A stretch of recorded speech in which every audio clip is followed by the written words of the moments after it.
Ako po si Miss Winnie at ito ang ating kwento. Lintik na lupang to, parang harang. Binagsakan mo pa ang pa ako. Walang iya ka talaga. Kung ipukpok ko kaya itong martilyo sa'yo na makaganti naman, kakabwisit na buhay to. Diyos ko po, Jay! Anong ginagawa mo? Bakit mo sinira ang lupang yan? Lintik ka, nakita mo naman dinudurog ko tong bahay ng anay sa haligi. Abala ako sa pagpapanday ko. Ano bang balak mo sa lupang to, ha? Wala akong kung anong balak sa lupa. Huwag ka lang basta-bastang magsisira ng mga lupa dito. Basta. Nang makabawi naman sa kamalasan ko. Bakit nga? Tsaka hindi naman bahay ng anay yan. Nabuo lang na lupa. Baka may nakatirang nilalang na nakatira sa ilalim ng lupa. Baka mapahamak ka pa. Wala akong pakialam kahit ano pang pesting to. Wawasakin ko to. Nakakainis. Tingnan mo nga nangyari sa daliri ko sa pao. Napukpok ng martilyo dahil bumangga ang siko ko sa lupang to. Ano ba kasing bahay to? Sira-sira na nga, may dala pang kamalasan. Gagamutin ko na lang ang daliri mo. Tama na ang pagsira sa punso. Hindi ka ba natatakot na baka may nakatira dyan at gantihan ka? Ano bang pinagsasasabi mong mga nilalang? Nakikita mo naman, di ba? Puro anay lang ang nakatira. Kung bakit kasi lumipat-lipat pa tayo sa bahay na to eh. Maganda na ang buhay natin sa Batangas. Kainis talaga, layo pa sa bayan. Walang kapitbahay. Para tayong inapinito. Itigil mo na nga ang karereklamo mo. Nandito na tayo sa Masbate. Ano pang pinoproblema mo? Kaya ka nadidisgrasya dahil kung ano-ano ang pinagsasasabi mo. Magtrabaho ka na lang nang matapos na itong bahay. Hindi yung idinadaan mo na lang palagi sa init ng ulo. Nasaan ba si Alex? Nang tulungan ako sa ginagawa ko. Wala nang ibang inatupag ang anak mo kundi ang gumala at maglayas. Malis ka na nga sa harapan ko. Lalo lang umiinit ang ulo ko eh. Palagi namang umiinit ang ulo mo. Kailan ba lumamig yan? Hahanapin ko muna si Alex para naman may makatulong ka sa ginagawa mo. Pati anak mo kinaiinisan mo kaya malayo ang loob sa'yo eh. Tama ng satsat. Hindi makakatulong yung bunganga mo para tapusin ang pagpapanday ko sa bulok mong bahay. Akmang hahakbang na sana si Isay nang bigla siyang tumigil dahil may narinig siyang sitsit. At kasunod ang paghagulgol ng iyak, matinis ang boses na parang nanggagaling sa lupa. Muli niyang tinignan si Jay pero seryoso itong nagtutuwid ng mga baluktot na pakong binunot nito sa haligi. Nagsalita ka ba, Jay? Hindi. Kung ano-ano na lang ang naririnig mo. Para kasing may narinig akong umiiyak eh. Hindi ko lang alam kung saan galing. Sus, guni-guni mo lang yon. Sige na, punta mo na muna yung anak mo. Baka kung saan gumala at maligaw pa. Kuha mo muna ako ng malamig na tubig at parang biglang uminit ang pakiramdam ko eh. Bilisan mo na pating kumilos na makapagluto ka na. Gutom na ako Nanginginig na mga kamay ko. Dala ng matinding pag-aalala, hinawakan ni Isay ang noo ni Jay. Naramdaman niyang malamig ito at pinagpapawisan. Nanginginig din ang kamay nito. Wala ka namang lagnat. Baka napagod ka lang. Magpahinga ka na lang muna. Mamaya mo na ituloy ang pagpapanday. Basta ikuha mo ako ng tubig. Dami mo sinasabi. Mainit ang pakiramdam ko at wala akong sinabing mainit ang katawan ko. Kaya palaging umiinit ang ulo ko sa'yo eh. Madalas kang kumukontra sa akin. Problema mo. Bakit ba kasi ang init ng ulo mo? Paano hindi iinit ang ulo ko? Masakit pa rin ang daliri ko sa paa. Idagdag pa ang walang kwentang katatanong mo. Di ko alam kung bakit pumayag ako sumama sa'yo dito. Hindi na pinatulan ni Isay ang asawa. Sa halip ay ikinuha na lamang niya ng tubig. Pero pagkatapos nitong ubusin ang laman ng baso, nagpakuha ulit ito ng tubig na maiinom. Sa 3 beses niyang pabalik-balik sa kusina ay nagtanong na si Isay. Dalhin ko na kaya ang 1 galon ng tubig dito sa pwesto mo. Kanina pa ako pabalik-balik sa kusina para lang ikuha ka ng tubig eh. Nakakapagod na. Di ko kasi maintindihan ang nararamdaman ko eh. Pakiramdam ko ang init ng singaw ng hangin. Parang niluluto ako sa apoy tapos butil-butil ang pawis ko. Kanina naman maganda ang pakiramdam ko. Ako lang bang naiinitan? Baka nagbabanta lang ang ulan kaya nararamdaman mo na ang pagbabago ng klima. Basta iba. Hindi normal ang init eh. Baka tumaas ang dugo mo, nabigla ka sa galit mo kanina. Ang mabuti pa, magpahinga ka na lang at ako na ang magtutuloy ng ginagawa mo. Mabuti ba nga? Pakiramdam ko kasi para akong lalagnatin. Pinitiwan ni Jay ang hawak nitong martilyo habang paika-ikang naglalakad papasok sa silid nila. Hinabol naman ang tingin ni Isay ang asawa. Maya-maya pa ay dumating naman si Alex. Nag-iisa nila itong anak at may dalang lumang tapayan. Yakap-yakap ng binatilyo ang banga na bukod sa luma na ay nilulumot pa. Masayang lumapit si Alex at pinakita ang laman ng banga. Nay! Ang galing! Nakakita po ako sa likod ng bahay natin. Doon sa mga nakatambak na gamit sa lumang kubo. Kulay puti po na pagong na lumalangoy sa tubig. Siguro alaga ito ni Lola. Dinala ko na po. Ngayon lang po kasi ako nakakita ng pagong na may ganitong kulay eh. Kulay puti? Baka naman kulay itim. Wala namang kulay puting pagong anak. Isa pa, hindi mo dapat pinakikialaman ang gamit ng lola mo. Alam mo namang albularyo ang nanay. Baka sa'yo pa lumipat ang masasamang enerhiyang nakuha niya noon. Tingnan niyo po kasi muna, Nay. Ganyan din po ang naisip ko kanina eh. Pero natukso po ako sa ganda ng pagong. Sigurado po kung kaiinggitan ako kapag may nakakita sa kakaiba kong alaga. Patingin nga. Ibaba mo muna kasi. Dito mo ipatong sa lamesa, sa tapat ng liwanag ng araw. Dali-daling nilapag ni Alex ang buhat nitong banga sa lamesa. Mabilis namang sinilip ni Isay ang pagong sa loob. Ganun na lang ang panlalaki ng kanyang mga mata nang makita ang puting pagong habang masiglang lumalangoy sa loob ng banga. Oh, ano pong masasabi niyo, Nay? Oo nga, kakaiba nga ito anak. Ay Diyos ko, baka may dala itong swerte. Aalagaan ko po ito, Nay. Baka po kasi may kapangyarihang taglay din ng pagong. Ano, Nay? Aalagaan po ba natin? Pero baka may lason yan anak. Ibalik mo na lang kaya kung saan mo nakuha. Para kasing nakakapagtaka ang kakaibang itsure. Paano kung hindi swerte at kamalasan lang palang dala? Nay naman, ang ganda po nitong alagaan saka ako lang po nagkaroon ng kakaibang kulay ng pagong. Hindi naman siguro mag-aalaga ng pagong si Lola kung kamalasan lang ang dala nito. Pero baka delikado, hindi tayo nakakasiguro. Ang sigla nga po niyang lumangoy. Baka naman po ayos lang na alagaan ko siya.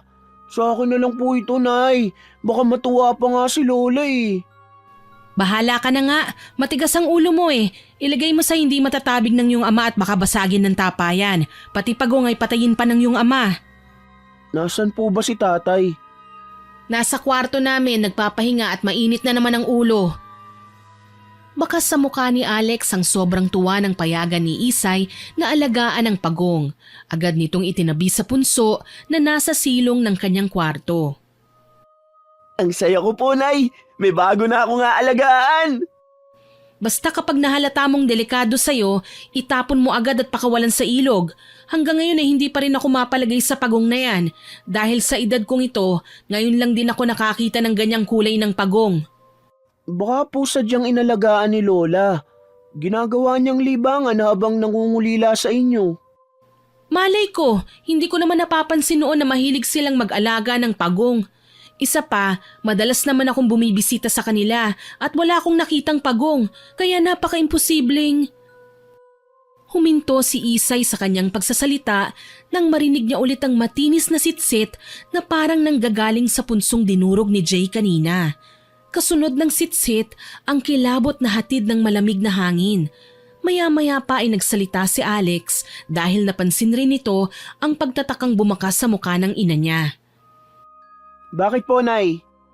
Kanina pa kasi ako nakakarinig ng sitsit sa loob ng bahay eh. Alam kong may tao, pero wala akong nakikita. Baka guni-guni niyo lang yun, Nay. Huwag na po kayo mag-isip ng kung ano-ano. Ganyan din ang sabi ng tatay mo kanina. Pero alam kong may narinig talaga akong mahinang boses na ang dating sa akin ay parang sitsit. Pakiramdam ko may tao sa bahay na ito eh. Mga nilalang na nakatira din dito. Nay naman eh. Nagsisitayuan ang mga balahibo ko sa katawan. Saka wala naman ako naririnig na sitsit. Ang liit naman po ng bahay ni Lola para tiran ng marami. Ang tinutukoy ko ang mga nilalang na nabubuhay sa kabilang mundo. Kung hindi ka naniniwala sa mga laman lupa, katulad ng mga duwende, wag mo na lang akong pansinin. Dati kasi may mga naikwento sa akin ng lola mo tungkol sa mga halimaw na nakatira sa lupa na magaling mambarang ng mga taong nakakapanakit sa kanila. Pero baka imahinasyon ko lang talaga ang naririnig ko. Alam ko po na yung tungkol sa mga laman lupa, pero hindi pa po ako nakakakita ng uri nila. Pero sa lahat po ng kinatatakutan ko po yung duwending may kapangyarihan. Sikat sila kahit noon pa. Sus, dinagdagan mo talaga ang kwento ko. Sige na, bilisan mo at tulungan mo na lang akong linisan ang nagkalat na lupang sinira ng tatay mo. Palagi na lang pong mainit ang ulo ni tatay. Pati itong lupa na walang kaalam-alam pinagbalingan. Kawawa tuloy yung mga nakatirang anay na wala ng tirahan. Yumuko si Alex para ipunin ang mga nagkalat na lupa, pero natigil ito nang makitang kakaibang lupang nahawakan niya. Agad namang napansin ni Isay ang pagtataka sa mga mata ng anak. Oh, bakit? Para po kasing ang ganda ng loob ng lupa. Kulay puti at maraming mga nakapalamuting ugat na mga damo. Parang isang buong kwarto. Parang kurtinang gawa sa lupa. Tama na nga, kung ano-anong pinapansin mo sa durog na lupa Baka mabati ka pa. Dakutin mo na lang at itapon sa labas nang matapos na tayo dito. Hindi maipaliwanag ni Isay ang pagbundol ng kaba sa kanyang dibdib nang makita ang lupang dinurog ng asawa. Mabuti na lang at kalahati lang ng lupa ang nasira kaya nawala ang takot niya na baka hindi talaga ito bahay ng anay. Nang umalis si Alex sa kanyang harapan para itapon ang lupa sa labas ay bigla siyang nahulog sa malalim na pag-iisip. Sumagi sa kanyang isip ang mga kwento ng kanyang ina bago ito namatay sa sakit na leukemia. Maya-maya pa'y bumalik si Alex habang namumula ang mga kamay. Anong nangyari sa kamay mo? Hindi ko po alam, Nay. Para po kasing may kumagat na insekto sa kamay ko. Tapos nakaramdam ako ng pangangati. Ang bilis nga pong mamula, namamaga na rin po. Baka sa paghawak mo sa pagong na nakuha mo kanina, nakagat ka nang hindi mo namamalayan. Hindi ko naman po inawakan yun. Doon lang po ito sa lupang dinakot ko kanina. Baka langgam lang po ang kumagat sa akin. Huwag niyo na po itong pansinin. Nawala naman na po ang pangangati. Medyo uminit lang po ang balat ko sa kamay. Hugasan mo na lang ng malinis na tubig. Baka anay lang ang nakakagat sa kamay mo. Sige na, magpalit ka na rin ng damit at pawis na pawis ka. Ano bang nangyayari sa inyong mag-ama at nagkakaganyan kayo? Nagmamadali naman na pumasok sa loob ng bahay si Alex para sundin ang utos ni Isay. Pagkalipas ng ilang minuto ay narinig naman niya ang malakas na sigaw ni Jay sa loob ng kanyang kwarto. Kaya't mabilis niya itong pinuntahan. Namimilipit ito sa sakit ng kamay nang makita niya. Nakaipit ang palad nito sa pagitan ng dalawang hita habang nakahiga sa katre na gawa sa kawayan. Pabaling-baling ito at hindi mapakali. Matindi rin ang hingal na parang tumakbo ng malayo. Umuungol din ito na parang asong umaalulong. Bilisan mo, Isay! Ikuha mo ako ng tubig! Ang sakit na mga kamay ko! Pati ang pakiramdam ko ang init! Para ako niluluto sa apoy! Akala ko kaya kong tisin pero hindi talaga! Hintayin mo ako dyan at ikukuha kita ng tubig. Diyos ko, ano bang nangyayari sa inyo? Bilisan mo, Isay! Ang sakit na ng kamay ko! Gusto ko ng tubig! Oo, konting tiis lang muna. Alex, anak, ikuha mo nga ako ng tubig. Bilisan mo. Damihan nyo at ibuhos nyo sa buong katawan ko! Abay, hindi pwede. Alam mo namang pagod ka sa maghapong pagpapanday ng bahay natin. Baka lagnatin ka. Wala akong pakialam. Basta gawin nyo na lang ay inuutos ko. Sobrang init ng pakiramdam ko. Parang may apoy na nakatutok sa higaan ko. Alisin niyo ako mo at ang kailangan ko tubig. Lalong nagsisisigaw si Jay nang mapansing medyo mabagal ang kilos ni Alex. Hindi rin ito napapansin na namamagana ang kamay ng anak. Halos hindi makapagsalita si Isay sa nakikitang itsura ng asawa. Maging siya ay hindi rin mapakali. Parang may nararamdaman din siyang mabigat na enerhiyang nagmumula sa asawa. Tatayo ka na lang ba dyan? Sige na, ibuhos mo ng tubig sa katawan ko. Init na ang pakiramdam ko Bumangon ka muna dyan. Mababasa ang kumot natin at unan. Masama na nga ang pakiramdam ko, ang dami mo pa sinasabi. Kung sipahin kaya kita dyan at ikaw ang lutuin ko sa apoy, ha? Tapos kapag humingi ka ng tubig, tatayo lang ako, ano? Ah, ganun ba? Sige, bahala ka sa buhay mo. Ibubuhos ko na itong isang timbang tubig na ito. Ibinuhos ni Isay ang kalahating timbang tubig sa nakahigang asawa. Pero lalo itong napasigaw at naglulukso sa ibabaw ng katre. Halata sa lalaki ang matinding init na nararamdaman, lalo na at naghubad na rin ito ng kasuotan. Ilang saglit pa ay bigla itong tumigil at naluluhang bumalik sa pagkakahiga. Hindi pa ito nasiyahan at talagang inubos pa nito ang natitirang laman ng tubig. May mga halimaw yata ang bahay ng mga magulang mo, Isay. Ang mabuti pa umalis na lang tayo dito. Hindi magandang nararamdaman ko sa lugar na to. Paano? Naipagbili na natin ang lupa at bahay natin sa Batangas. Nabawasan ang perang pinagbentahan sa bahay dahil nagamit na natin sa pagpapalibing kay nanay. Baka naman may kumagat lang sa'yo na insekto. Lilipas din yan. Gumawa ka ng paraan. Masyado na masakit ang kamay ko at ang init ng pakiramdam ko. Ngayon naman hindi ko mapigilan ang panginginig ng buo kong katawan. Imposibleng insekto lang to eh. Ipinakita ni Jay ang namamaganyang dalawang kamay kay Isay. Ganun na lang ang takot ni Isay nang makitang mapula at nangingitim ang kuko ng asawa. Ipinakita rin nito ang maitim na bukol sa paa na nahulugan ng martilyo. Hindi kaya may nasaktan kang duwende? Tigilan mo na nga ang kakasalita ng kababalaghan. Para ka lang tanga. Walang katotohanan ng mga pinagsasasabi mo. Mabuti pa, ikuha mo na lang ulit ako ng tubig para mabawasan ang init na nararamdaman ko. Bakit hindi ka pumunta sa ilog at doon ka magbabad? Nakakapagod magbuhat ng tubig pagkatapos ay itatapon mo lang. Wala ka bang kilalang albularyong pwedeng gumamot sa akin? Meron, kaya lang malayo ang bahay dito eh. Kaibigan ni nanay si Lolo Beboy, ang nag-iisang manggagamot sa baryong ito. Pero kung hindi ka naniniwala sa kakayahan niya, huwag ka na lang magpagamot dahil masasayang lang ang oras ng matanda. Wala akong pakialam sa mga pinagsasasabi mo. Punta mo siya, isama mo si Alex. Hindi ko gustong nararamdaman ko sa katawan ko. Baka pwedeng ipagpabukas mo na lang ang pagpapagamot kay Lolo Beboy. Hapon na at malapit nang magdilim. Nakakatakot maglakad ng madilim sa daan. Kung ayaw mo akong pupunta, kahit nung pa ako matulog, mawala lang ang init na nararamdaman ko. Basta hindi yan Dr. Kwakwak na nanluloko ng mga tao. Ewan, puro ka pang huhusga eh. Isa pa, malayo talaga ang bahay ni Lolo Beboy. Hindi ba talaga pwedeng ipagpabukas na lang ang pagpunta doon? Tiisin mo na lang muna. Anong sabi mo? Mainit ang pakiramdam ko at hindi ko na ito matitiis. Kung alam ko lang na mangyayari to sa akin, hindi na ako sumama sa'yo para tumira sa bulok na bahay na to eh. O siya, oo na, sasamahan na kita. Pero paano si Alex? Wala siyang kasama dito. Malaki na ang anak natin. Walang mangyayaring masama sa kanya dito. Napilitang sumang-ayon si Isay sa asawa habang palihim na sumulyap kay Alex na nasa labas ng kanilang silid. Inihanda ni Isay ang damit na susuotin ni Jay para pumunta sa bahay ni Lolo Beboy. Pero natigilan siya sa nakitang itsura ng likod ng asawa. Bukod sa mga bukol nito ay may mga nagtutubig ding butlig sa balat ni Jay.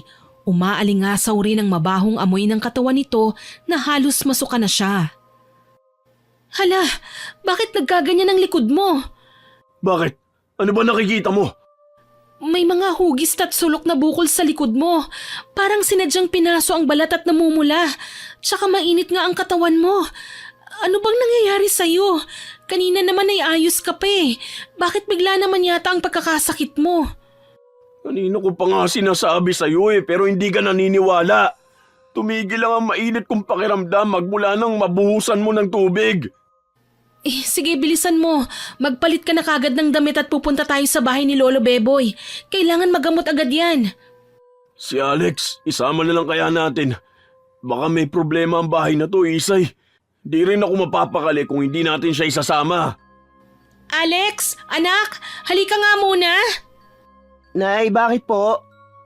Sumama ka na rin sa amin ng tatay mo. Pupunta tayo sa bahay ni Lolo Beboy nang matignan na rin niyang namamagamong kamay. Huwag ka na munang magsaing at baka doon na muna tayo magpalipas ng gabi. Kahit hindi nila masyadong kilala ang matanda, ay mas inisip ni Jay na manatili sa bahay ni Lolo Beboy pagkarating nila doon. Nang maihanda ang lahat ng dadalhin, ay nagsimula na silang maglakad sa gubat kung saan yun lang ang nag-iisang daan papunta sa bahay ng matandang albularyo. Pero nasa kalagitnaan pa lang sila ng paglalakad, may narinig ulit na sunod-sunod na sitsit si Isay. Napalingon na naman siya sa kanilang dinaraanan at kunot noong binalingan ng tingin ng kanyang mag-ama na tahimik namang naglalakad. Naisip niyang siya lang talaga ang nakakarinig ng sitsit na yun. Talaga bang ako lang ang nakakarinig ng sitsit? Ayan ka na naman sa mga naririnig mo eh. Kanina ka pa nagkakaganyan. Talagang naririnig ko na parang may tumatawag sa akin eh. Hayaan niyo na nga. Hindi rin naman kayo maniniwala eh. Bilisan mo na ang paglalakad, malapit nang dumilim ang paligid. Baka maligaw pa tayo kapag inabutan tayo ng gabi sa daan. Kilala po ba tayo ni Lolo Beboy? Baka hindi po niya gamutin si tatay kapag hindi niya tayo kilala. Ako ang kilala ni Lolo Beboy, tsaka marami nang dumadayo sa kanya para magpagamot, mula pa sa malalayong lugar. Sa katunayan, ang bahay na tinitirhan natin ay regalo pa niya sa aking ina. Galing naman. Kaibigan lang pero nagre-regalo ng bahay. Kung sa akin yan, magsiselos ako. Ganito kasi dito, basta magkaibigan na nangangailangan ng tulong, kapag meron din naman natulong talaga. Hindi sila naghihintay ng kapalit. Tiyak na kapag mabuti ang tao, may nagawang kasalanan yan. Gaano pa po ba tayo katagal maglalakad? Pagod na po ako at masakit na ang kamay ko. Parang gusto ko na lang po mahiga. Huwag ka nang mag-alala, malapit na yun. Ayun o, nakikita ko na ang bahay. Tamang-tama, wala siyang pasyente ngayon. Wala akong nakikitang mga tao sa labas ng balkonahe niya. Parang bigla na namang umiinit ang pakiramdam ko. Humihingal na nagpahinga silang tatlo sa labas ng bakuran ng matanda habang iginagala ang paningin sa paligid. Maraming nakatanim na halaman sa loob ng bakuran, Nay. Wala naman pong mga bulaklak.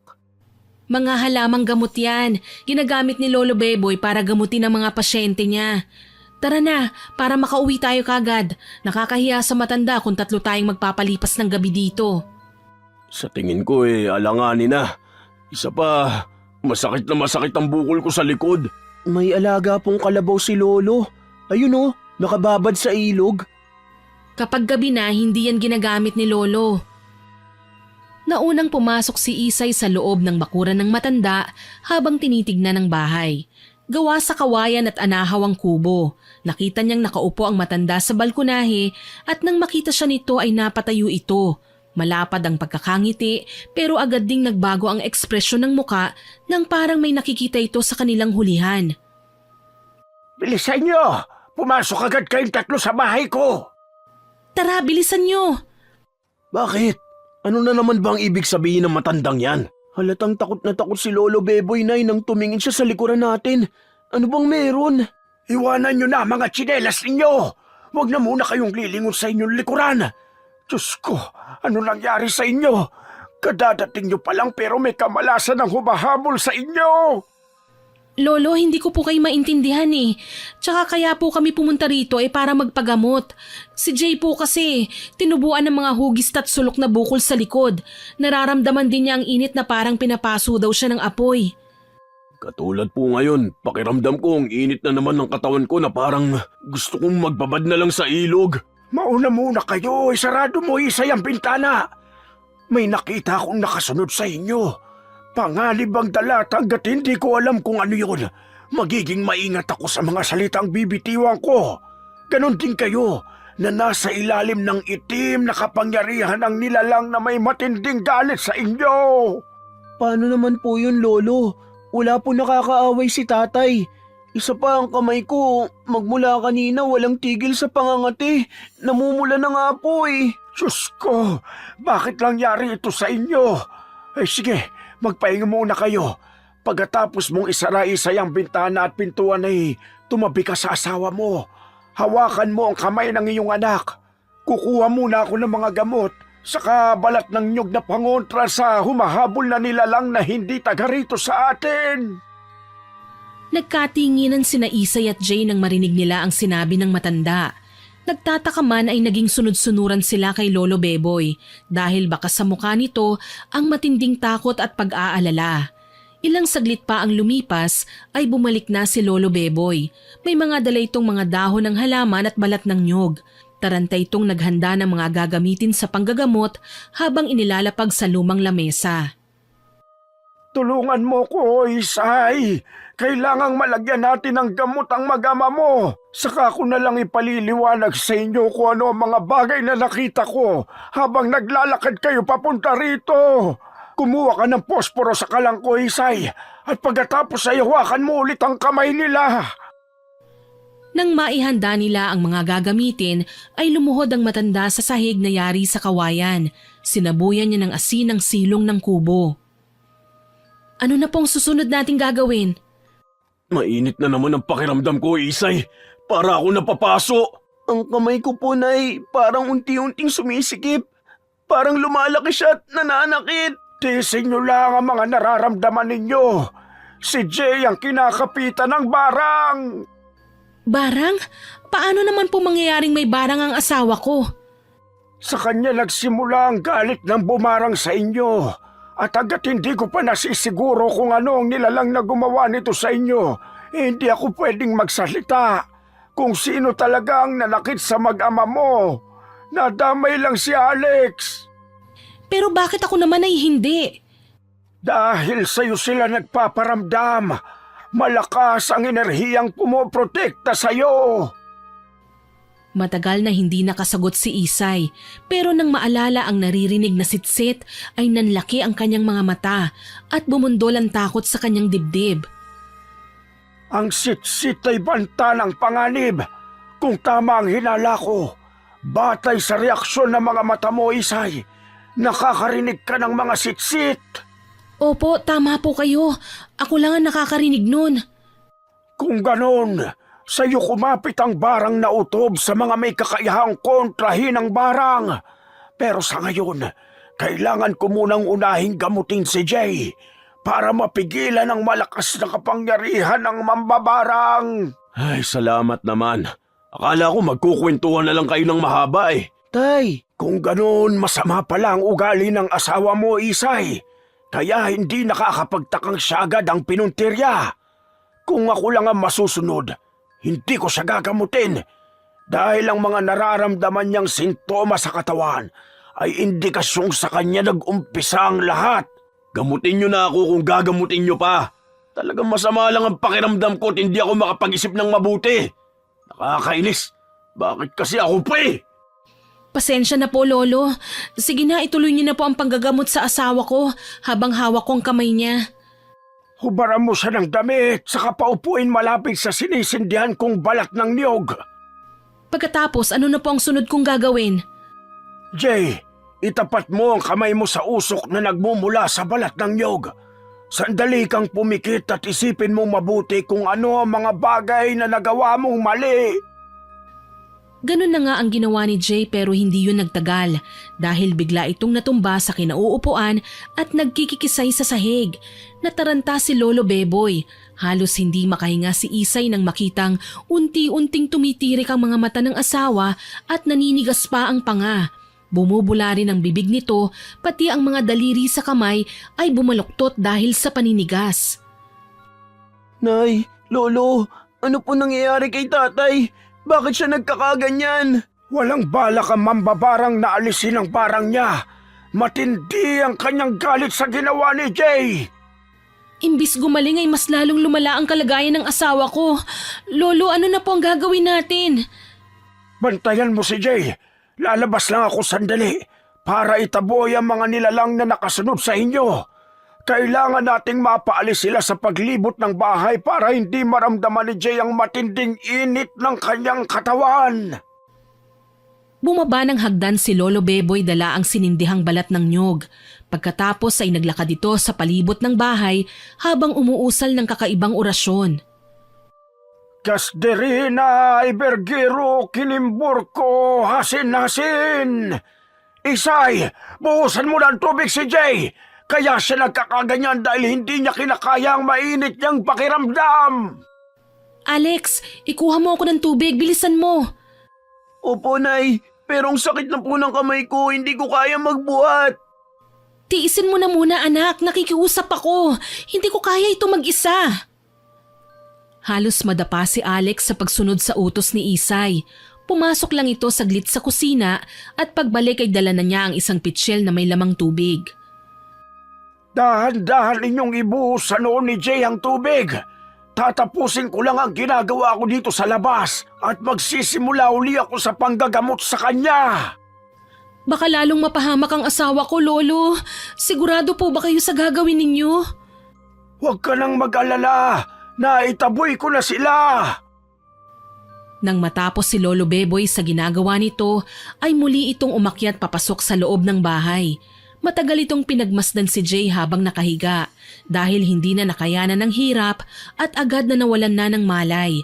Naluluha namang napatingin si Isay sa anak, maging ito ay balot din ng takot sa muka at nanginginig ang mga kamay na nakahawak sa pitsil. Habang ginagamot ko ang asawa mo, ay mas lalong namaga ang mga bukol niya sa katawan. Tama po kayo, tsaka nangingitim na rin po ang paligid ng kanyang mga mata. Ganon din ang dulo ng mga daliri niya at kuko. Sasama ako sa pag-uwi niyo. Magdadala ako ng mga gamit para doon siya gamutin. Diyos ko, kung alam ko lang na mangyayari ito sa asawa ko, hindi ko na sana isinama dito. Lolo, paano po ito mga kamay ko? Masakit na po na parang may gumagalaw sa loob. Patingin nga. Ay, Diyos ko! May mga insekto na nasa loob ng kamay ng anak mo, Isay! Po? Heto, lalagyan ko muna ng mga dahon ng artemisa. Kailangan madaling ko yun. Bukas na lang tayo umuwi sa inyo. Ang mabuti pa, magpahinga na muna kayo ni Jay. Kung buhay lang sana si Eden, matutulungan niya ako sa panggagamot sa kanila. Nakakalungkot nga po na bigla siyang namatay. Sana naman po mapagaling niyo ang asawa ko. Gagamutin ko siya sa abot ng aking makakaya. Sige, medyo naubos ang lakas ko kanina na parang bigla ako napagod. Magpahinga muna tayo. Naglakad na si Lolo Beboy papunta sa silid nito habang si Alex naman ay tahimik na nakaupo sa tabi ni Isay. Isang malalim na buntong hininga ang pinakawalan ni Isay bago niya inayos ang nakalatag na kumot sa sahig. Tsaka nahiga katabi si Alex. Nay, ano po bang ibig sabihin ni Lolo Beboy sa mga sinasabi niya kanina? Tungkol ba sa barang? Ito ang mga gawaing ritual ng mga taong umaanib sa kadiliman. Pero ibang kapangyarihan ang nanakit sa iyong ama. Katulad ng sinabi ni Lolo Beboy kanina, hindi natin pwedeng banggitin ang pangalan nila hanggat hindi siguradong sila na nga ang bumarang sa tatay mo. Para po palang sa pagbibintang ng walang sapat na katibayan na sila nga ang may gawa. Oo, dahil kapag pinarusahan ka nila, madaling kakapit ang barang sa'yo dahil kasalanan mo. Ang nangyari sa iyong ama ay kasalanan niya. Parusa na lang ang nararanasan niya. Natatakot po ako, Nay. Baka po patayin nila si tatay. Huwag naman sana. Gagawin natin ang lahat para mailigtas siya at mapagaling ka. Hindi na matandaan ni Isay kung kailan natapos ang usapan nila ni Alex bago sila nakatulog. Kinabukasan, mahihinang halinghing, daing at impit na ungol ang nagpagising kay Isay. Napabalikwas siya ng bangon at tinignan ang labas ng bahay. Maliwanag na sa labas kaya ginising na rin ni Isay si Alex. Habang si Jay ay pabaling-baling sa higaan habang namimilipit pa rin sa sakit. Mataas ang lagnat nito at namamaga ang likod na halos mapuno na ng bukol. Jay, gumising ka! Bumangon ka dyan! Ano bang masakit? Sobrang sakit. Masakit na masakit ang likod ko. Ang kamay at paa at ang ulo ko rin. Isay, tulungan mo ako. Jay, ano nang gagawin ko sa'yo? Lolo? Tulungan niyo kami, Lolo! Pakiusap! Bumukas ang pinto ng silid ni Lolo Beboy nang marinig ang pagtawag ni Isay. Lumabas ang matanda at humihikab pa. Nang makita nitong umiiyak na si Isay ay mabilis itong lumapit. Hindi ko na po alam ang gagawin ko, Lolo. Masyado pong mataas ang lagnat niya eh. Tara na, alalayan niyo na si Jay. Alex, tumulong ka. Kailangang maiuwi natin ang tatay mo sa bahay ninyo. Malala na ang kanyang kalagayan. Lolo, tulungan niyo po ang tatay ko. Kahit hindi na po ako, unahin niyo po siya. Pareho ko kayong ililigtas. Lakasan niyo lang ang loob ninyo. Kailangan ko munang manghuli ng manok sa mga alaga ko. Dahil gagamitin nating alay sa nilalang na nakatira sa bahay ninyo. Pagkatapos manghuli ni Lolo Beboy ng inahing manok sa bakuran nito, ay iginayak naman niya ang iba pang gagamitin sa panggagamot. Nagdala siya ng palaspas, posporo at balat ng nyug. Agad silang sumakay sa kariton na hinihila ng kalabaw. Halos paliparin ng matanda ang pagpapatakbo sa alaga niyang kalabaw para makarating kagad sa bahay ng mag-anak. Nauuhaw ako sa init! Pwede ba tiisin mo muna? Nasa pataas tayong daan at hinihila ng kalabaw. Ang importante ay makauwi na tayo sa bahay. Doon magsasagawa ng ritual si Lolo Beboy. Peke ang matandang yan. Hindi niya ako totoong ginagamot. Nararamdaman ko. Mas lalong lumalala ang kalagayan ko. Kaya pakiusap, bumalik na tayo sa Batangas. Kung hindi ka naniniwala sa aking kakayahan, ay wala akong magagawa. Pero nangyari yan sa'yo dahil sa kagagawan mo. Pinakialaman mo ang bahay ng mga duwende na hindi mo dapat sinira. Walang magtsatsagang manggamot sa'yo kapag ganyan ang ugali mo. Pwede ba? Jay, matuto kang gumalang sa matanda. Si Lolo Beboy lang ang makakatulong sa atin. Kaya nakikiusap ako. Huwag mo naman pairali ng masama mong ugali sa taong nakahandang tumulong sa'yo. Huwag mo akong pinakikialaman. Palibasa hindi kayo nakakaramdam ng sakit ko eh. Kaya nga umayos ka. Tumahimik ka kung ayaw mong solohin ang nararamdaman mo. Tinutulungan ka na nga namin eh. Kaya tulungan mo rin ang sarili mo. Nay, tay, tama na po. Huwag na kayo mag-away. Hindi na kayo marunong mahiya sa harapan ng anak ninyo. Magsasalita pa sana si Isay nang muli siyang nakarinig ng malakas na sitsit na nagmumula sa kakahuyan. Nagtaasan ang mga balahibo niya sa katawan at nag-aalalang napatingin kay Lolo Beboy na nakasakay naman sa likod ng kalabaw. Magkunwari kang walang naririnig. Huwag na huwag kang lilingon sa pinanggagalingan ng sitsit. Narinig niyo rin, Lolo? Oo, bagay kayong magsama. Pareho kayong may kuliling. Kung wala ring magandang salita ang lalabas sa bibig mo, Jay, huwag ka na lang umimik. Dahil imbis na gumaling ka ay mas lalo lamang madadagdagan ang sakit mo. Kung ako lang, hindi ko iniisip si Isay at si Alex. Pababayaan kitang mabulok ang katawan mo. Huwag niyo nga akong tinatakot. Totoo mga sinasabi ko. Kapag hindi naagapan ng barang at kumalat yan sa buo mong katawan, unti-unting mabubulok ang laman mo hanggang sa mamatay ka. Sa panahon ngayon, bawasan mo ang masamang ugali mo. Dahil oras na lumala ang sakit mo, walang matutuwang gagamot sa'yo. Baka ipagdasal pa ang kamatayan mo. Maikli lang din ang pasensya ko at hindi ako magmamakaawa sa'yo para lang gamutin ka. Parang natauhan si Jay sa mga sinabi ni Lolo Beboy at hindi na nakapagsalita. Tahimik na itong nakaupo katabi ni Isay. Pagkalipas ng ilang minuto ay narating na nila ang bahay.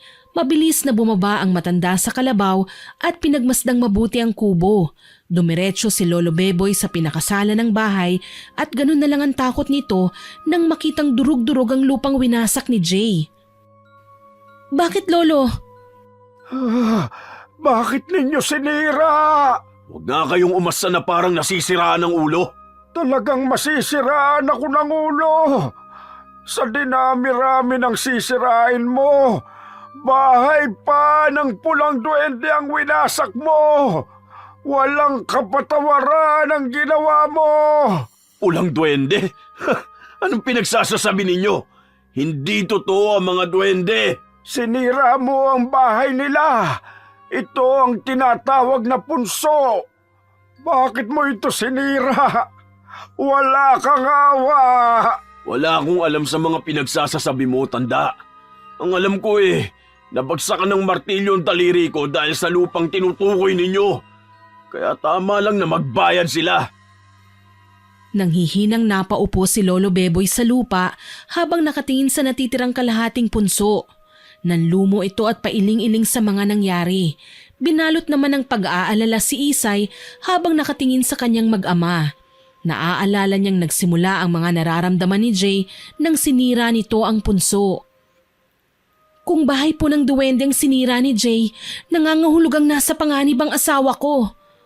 Hindi lang si Jay, pati ang anak ninyong si Alex, nasa panganib na rin siya. Namatay ang anak ng duwende kaya malabong mapatawad nila kayo. Pero bakit ako lang ang hindi nila masaktan? Ako na lang po sana, wag na ang anak ko. Dahil sa gabay ng nagbabantay sa'yo na iniwan ng iyong ina, kaya protektado ka ng kanyang kapangyarihan kahit wala na siya. Kailangang makausap natin ang duwendeng mambabarang na nakatira dito para bawiin ang parusa. Tigil-tigilan nyo na nga ako sa mga kwento nyo. Huwag nyo akong pinaglololoko. Bahala ka kung ayaw mong maniwala. Ikaw na nga tong ginagamot ikaw pa tong nagmamalaki. Kung hindi ka mahalaga sa amin ng anak mo, mas gugustuhin ko pang pabayaan ka na lang dahil sa sama ng ugali mo. Huwag na muna tayong magtalo-talo. Kailangan ng alay ng dugo ng manok sa palibot ng punso para makipag-usap sa duwende. Pero nararamdaman kong wala sila rito. Pansamantala nilang iniwan ang kanilang tirahan. Paano na po si Jay pati na ang anak namin? Maghihintay pa po ba kami ng pagbabalik ng duwende para lang bawiin ang barang? May isa pang paraan. Sa gubat, may puno ng balite kung saan dun madalas magpulong ang mga duwende. Sa ngayon, kailangan magpalit ng damit ni Jay. Gagamitin kong damit niya para sa pagsasagawa ng ritual. Palagi nyo na lang akong pinag-uubad ng damit. Ano bang gusto nyo mangyari?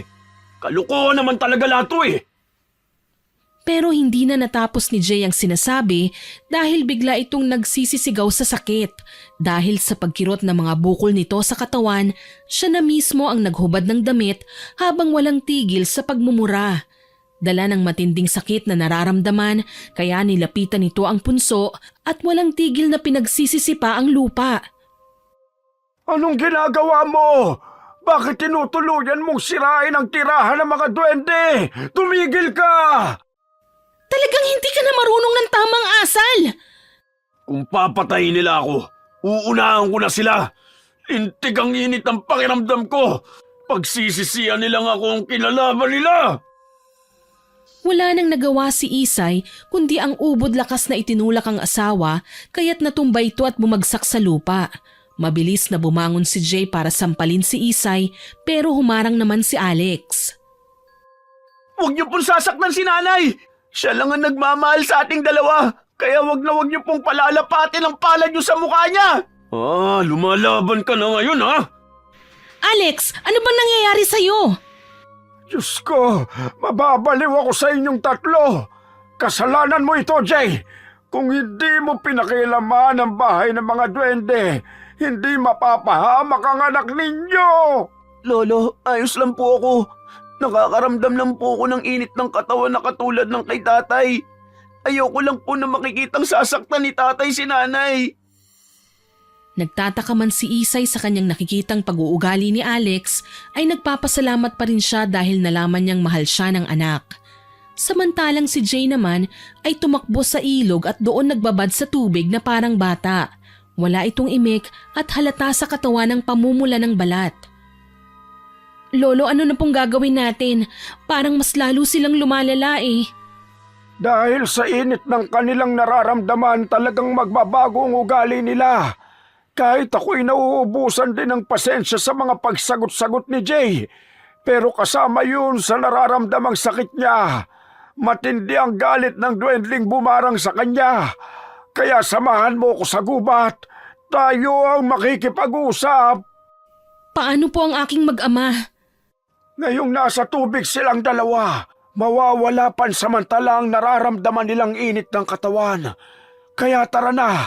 Kailangan na natin bilisan. Hindi naman malayo ang gubat dito. Kailangan lang nating makausap ang mga duwende. Mabilis na naglakad papunta sa gubat si Lolo Beboy, kasunod si Isay habang nagdarasal na sana ay malampasan nila ang pagsubok na dumating sa kanilang pamilya. Pagkalipas ng ilang minuto ay narating nila ang malaking puno ng balete. Sa katawan ng puno ay maraming nakalawit na baging. Malaki at matayog na halos kapantay ng puno ng nyog at malago ang mga dahon. Tiningala muna ni Lolo Beboy ang balete bago inilapag ang mga alay na manok at ang mga gamit nito sa ritual. Kumuha ng kutsilyo si Lolo Beboy para hiwain ang leeg ng manok at ikinalat ang dugo sa palibot ng ugat ng puno. Lumuhod itong nakadipa ang mga braso tsaka umusal ng orasyon. Hebertura, Sasagerdo, Numitero! Mga kaibigan ko, magpakita kayo sa akin. Kami ay lumalapit para makipag-usap kahit na maikling sandali lang. Ano pong may tutulong ko? Ang 3 palaspas na siyang magbibigay usok sa palibot ng puno. Sindihan mo! Pagkatapos ay isunod mong sindihan ang balat naman ng nyog na siya namang gagamiting panghampas sa puno bilang katok sa mga nilalang na naninirahan dito. Mapanganib ang gagawin natin dahil pwede tayong mamatay kapag hindi nila nagustuhan ang ating ritual. Pero kanina pa po tayo rito wala naman pong nagpapakita sa atin. Dahil matindi ang pinsalang ginawa ng asawa mo sa kanila at ngayon ay nagluluksa pa rin sila. Alam mo bang kapag nagpakita sa atin ang mga duwende, dapat maayos tayong makikipag-usap sa kanila. Dahil isang pitik lang nila ng daliri ay maaari ka rin nilang barangin kahit may gabay ka pa ng iyong ina. Pinakamatinding mambabarang ang mga pulang duwende dahil ang galit nila ay walang katumbas. Bumundol ang kaba sa dibdib ni Isay at napapalunok pa siya ng laway habang nakatingin ng mabuti sa puno. Ilang saglit pa ay may gumalaw sa likod ng balete. Lumabas na ang nakakatakot na nilalang. Isang maliit na tao na may payat na pangangatawan. Matulis ang tenga na lampas sa ulo. Singkit ang dilaw ng mga mata nito. Nakakatakot kung tumitig at kusang nagtatayuan ang mga balahibo ni Isay sa katawan dahil sa magkahalong takot at kilabot. Lalo na nang magsalita ito sa matinis na boses. Anong kailangan mo, kaibigan? Bakit iniistorbo mo ang aming pagluluksa? Pasensya na po, Apo. Pero narito po kami para makiusap na kung pwede po sana ibawiin niyo na po ang barang sa asawa ng kasama ko. Kung sino ang nagkasala ay siyang dapat makipag-usap sa amin. Nagkamali siya sa kanyang nagawa. Hindi ako ang nagpaparusa sa kanya, kundi ang pulang duwending bumisita sa amin. Binigyan ko ng babala ang lalaking yon para hindi matuloy ang binabalak niya. Pero idinaan niya sa init ng ulo kaya nararapat lang siyang mamatay. Nakikiusap po ako. Patawarin niyo po ang asawa ko, pati na ang anak ko.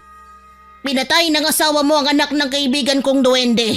Ngayon kapag namatay ang anak ninyo, sasabihin niyong patawarin niyo ang may gawa sa pagkamatay ng anak ng kaibigan ko? Hindi mo masyadong maintindihan ang mga nararamdaman namin, kahit pa isa kang ina. Nanginig ang katawan ni Isay nang biglang pumula ang mga mata ng duwendeng nakaharap niya. Wala siyang maisagot, maging si Lolo Beboy na wala ring masabi dahil kasalanan naman talaga ni Jay ang mga nangyari. Sa pagkamatay ng anak ng duwende ay simula ng parusang hindi na mababago kailanman. Nanghihinang napaupo sa lupa si Isay at tuluyang napahagulgol ng iyak. Huwag po ang anak ko. Wala siyang kasalanan. Ako na lamang po ang parusahan niyo, Apo. Hindi kami marunong maawa sa mga taong nanakit at sumisira sa aming tahanan. Alam niyo yan, kayo ang nagkaroon ng pagkakataon na mabuhay sa mundo ninyo. Kaming nagtatago ay nakukuha niyo pa ring hanapin para pakialaman. Pues hanggat hindi naiintindihan ng asawa mo ang nagawa niyang kasalanan, walang dahilan para bawiin ang barang sa kanya. Nakikiusap po ako, Apo. Huwag mong sirain ang tiwalang ibinibigay ko sa'yo, Beboy. Parusahan ang dapat parusahan. Wala na akong magagawa pa. Hindi na ako makikipagkita sa inyo. Si Pulang Duwende lang ang magpapasya dahil siya ang nawala ng anak. Naglakad ang duwende papunta sa likod ng puno ng balete kaya nawala na ito sa paningin ni Isay. Mas lalong lumakas ang iyak niya nang makita ang malungkot na mukha ni Lolo Beboy. Lolo, ang mag-ama ko. Papatayin nila. Tulungan niyo po kami. Ginawa ko ang lahat para makumbinsi si Apo, pero talagang matindi ang galit nila sa asawa mo. Hindi po makatarungang pati ang anak ko.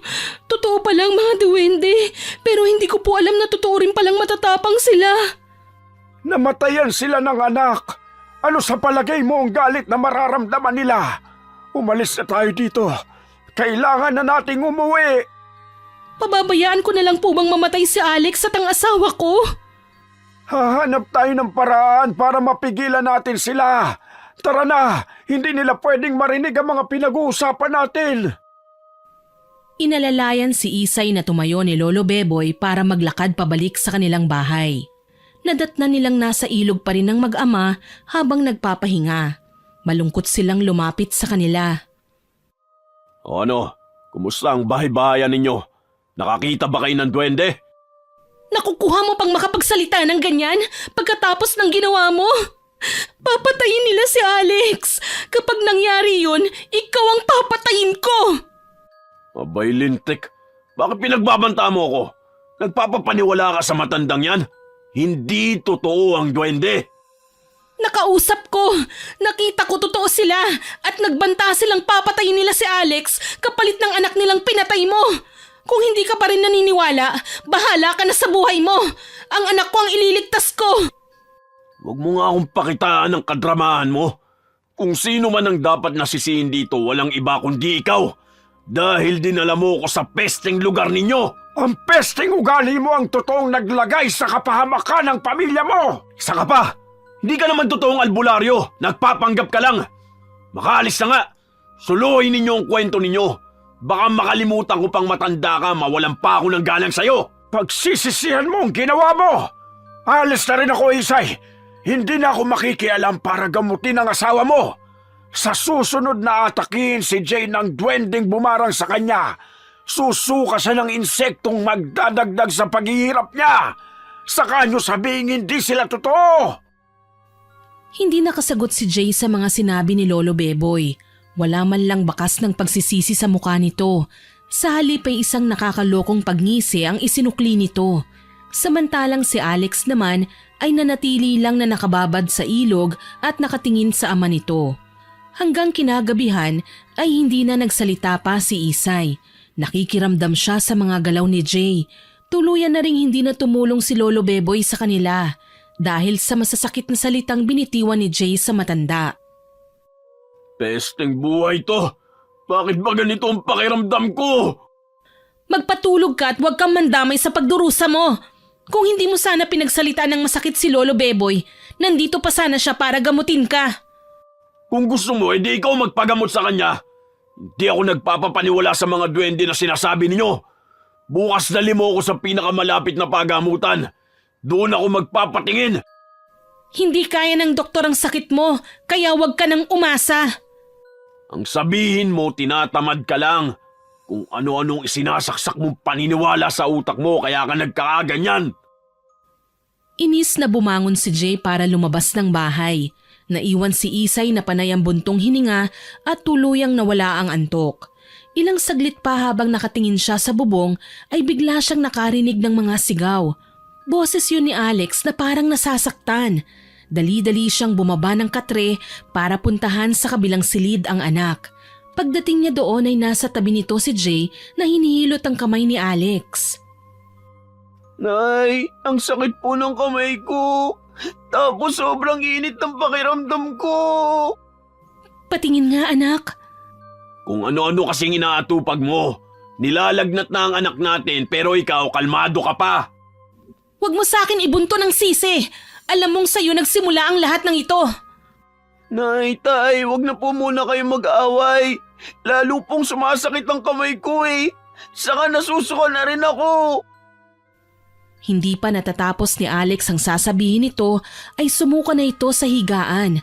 Nag-aalalang napatayo si Jay para kumuha ng planggana at tubig sa kusina. Pagbalik nito ay may dala ng tela na halos nanginginig pa ang kamay ng ibaba ang mga dala. Ang sakit! Nay, hindi ko na kaya. Tulungan niyo ako. Bakit ako kailangan parusahan nila?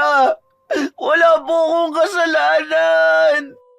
Hindi ko na rin alam, anak. Diyos ko, tulungan niyo kami. Ano bang nangyayari sa anak ko? Tay, ang sakit po ng kamay ko!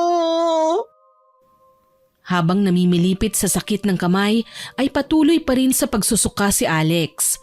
Habang mauubusan ng hininga si Isay habang pinanonood ang paghihirap ng anak. Hindi na namalayan ni Isay na tumutulo na pala ang kanyang luha. Jay, nakikita mo ba ang nangyayari sa anak natin? Kumilos ka na! Papatayin talaga nila ang anak natin! Paano? Anong gagawin ko? Parang gusto ko na maniwalang totoong sinasabi ng matandang yun. Para kasing napaka-imposibleng may duwende sa mundong to. Maluhaluhang hinaplos ni Jay ang kamay ni Alex na panay pa rin ang pagsusuka hanggang tumirik na ang mga mata nito na lalong nagpakaba kay Isay. Diyos ko!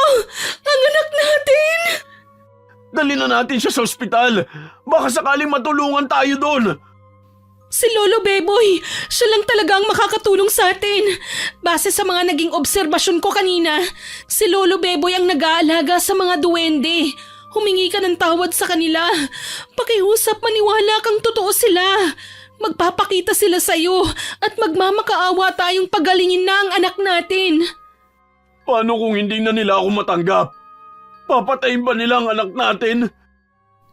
Hagulgul lang ang isinagot ni Isay sa malungkot na tanong ni Jay.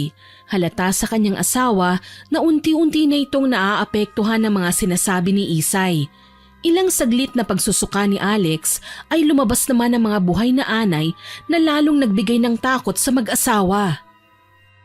Isay, isampa mo sa likod ko si Alex. Hihingi na tayo ng tulong kay Lolo Beboy. Masamang-masama na po ang pakiramdam ko. Hindi ko po kayang sumama sa inyo. Pero kailangan mo nang magamot, baka lalo ka mapahamak. Hindi na po babawiin ng mga duwende ang mga sinabi nila kay nanay. Nararamdaman ko pong ako talaga ang kukunin nila kapalit ng anak nilang namatay.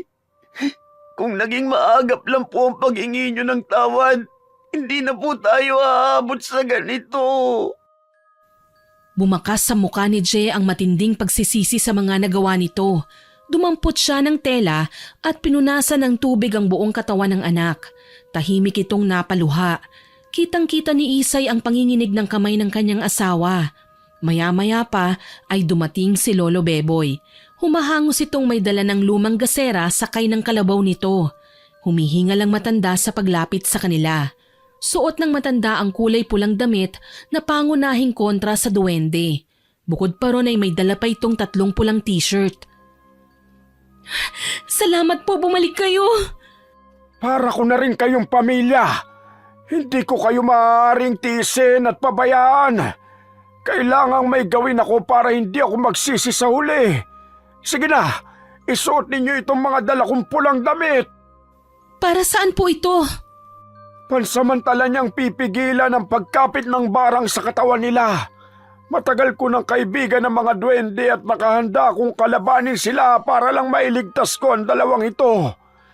Kahit may katigasan ng ulo si Jay at may kasamaan ng ugali, hindi pa rin tama na buhay ang hingin nila sa kasalanang hindi naman sinasadyang gawin. Nahihiya po ako sa ginawa ko sa inyo. Patawarin niyo ako kung hindi agad ako naniwala. Pagkatapos kong pagsalitaan kayo ng masakit, nandito pa rin kayo at tinutulungan kami. Nakikiusap po kaming wag po kayong sumuko. Hindi mo dapat sa akin sinasabi yan. Doon sa mga duwending nagawan mo ng kasalanan. Kaya ang pagiging mainitin ng ulo ay wala talagang magandang magagawa yan. Magdudulot lang ng kapahamakan sa pamilya.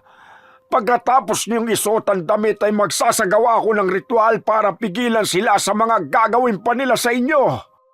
Paano po, Lolo? Malakas ang kalaban natin.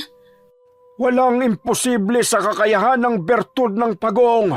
Kung alam niyo pa kung saan nakatabi ang puting pagong na alaga ni Eden, siya ang mabisang pangontra laban sa kapangyarihan ng barang ng duwende. Natatandaan ko po may nakuhang pagong sa tapayan si Alex at itinabi niya sa haliging katabi ng punso. Hindi pwedeng magtabi ang bertud ng pagong at punso. Mas lalong lalakas ang kapit ng barang. Nasaan ang tapayan? Naunang lumabas sa kwarto si Isay bago sumunod si Lolo Beboy para ituro ang pinaglalagyan ng bertud.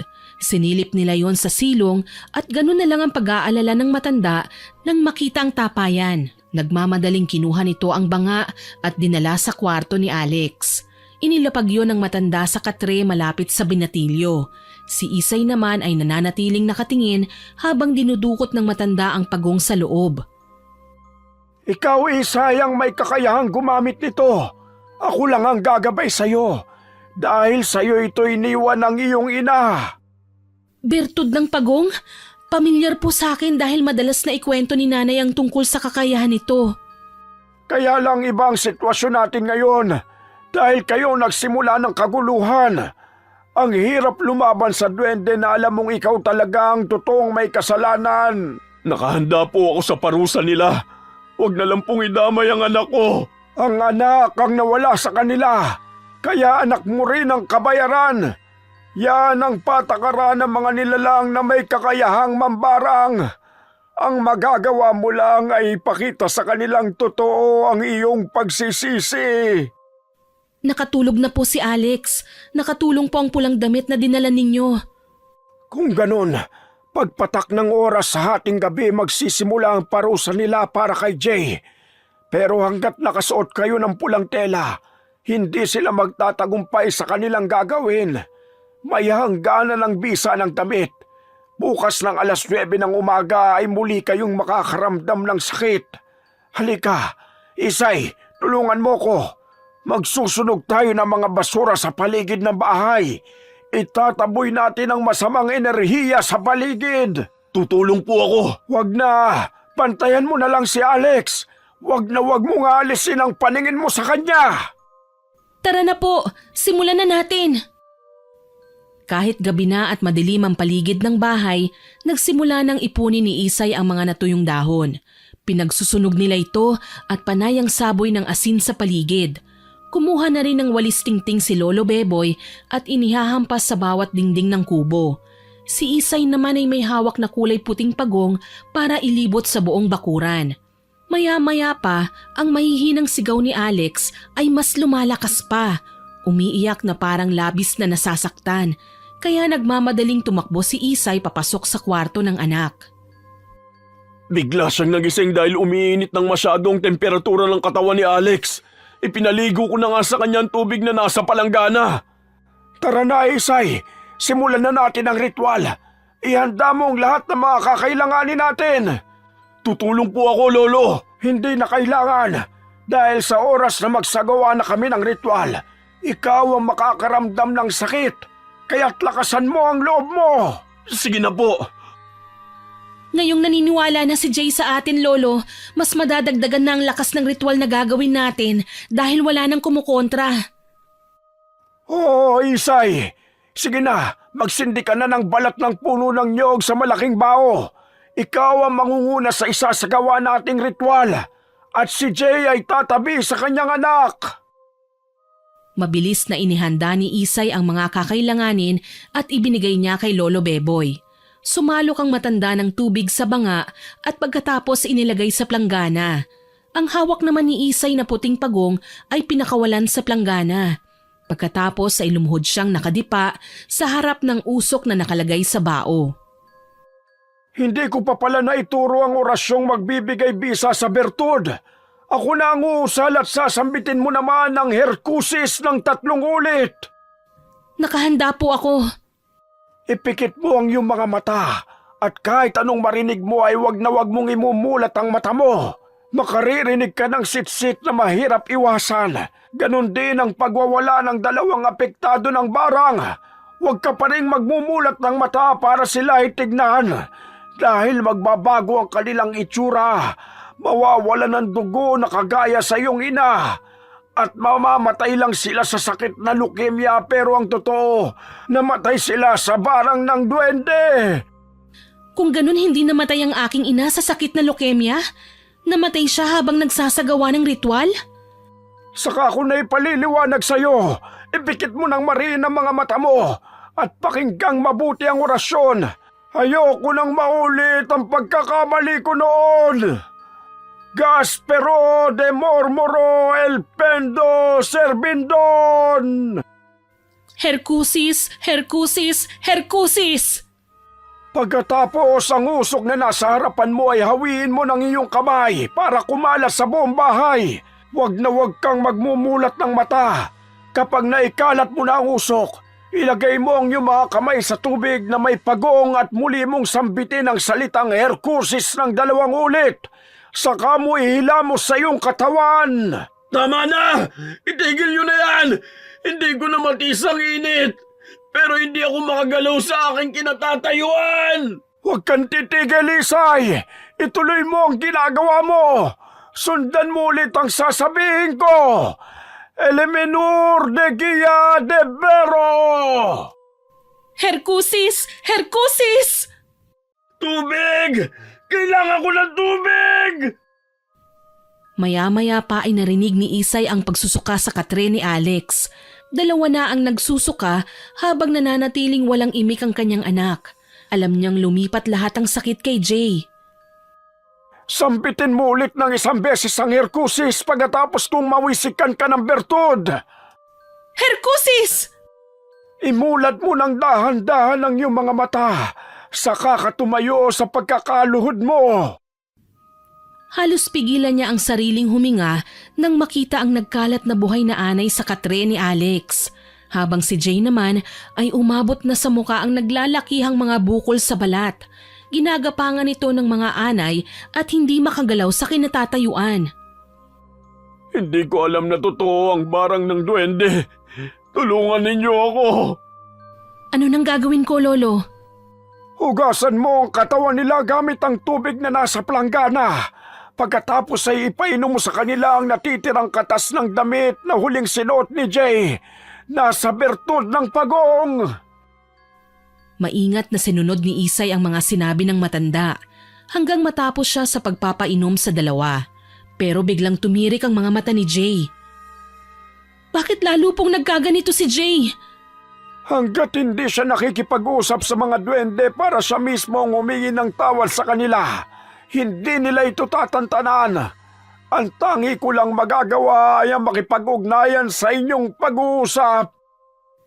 Dala ng matinding pag-aalala ni Isay ay siya na mismo ang nagsagawa ng natutunang ritual sa ina.